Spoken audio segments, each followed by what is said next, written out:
សម្រាប់លេខបងទុកប្រើចុះណាលេខល្អទាំងអស់ហើយគ្រប់ខ្ទង់ទាំងអស់សុទ្ធតែគូល្អទេលេខអំណាចលេខលុយលេខស្នេហ៍អញ្ចឹងបងទុកប្រើបានចំពោះលេខហ្នឹងណាមិនចាំបាច់ធ្វើការដោះដូរអីទេអញ្ចឹងសម្រាប់បងប្អូនដែលត្រូវការប្រឹក្សាជាមួយនឹងគ្រូអាចទាក់ទងនឹងគ្រូបានសម្រាប់បងប្អូនដែលត្រូវការរៀបលេខអាចទាក់ទងនឹងគ្រូបាន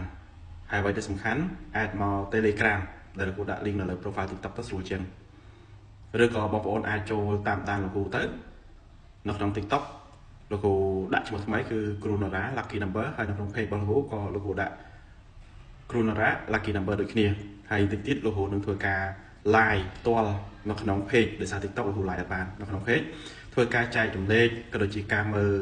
លេខជូនពុកម៉ែបងប្អូនហើយនៅក្នុងនឹងផងដែរលោកគ្រូនឹងមាន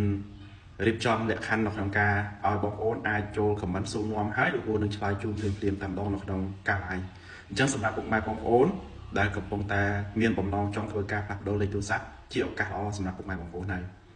ចង់ឲ្យលោកគ្រូរៀបឲ្យក៏បានឬក៏ចាំស្ដាប់ការបកស្រាយតាមរយៈការ live ផ្ទាល់នៅក្នុង page របស់លោកគ្រូនរ៉ា Lucky Number ក៏បានដូចគ្នាណាអរគុណច្រើន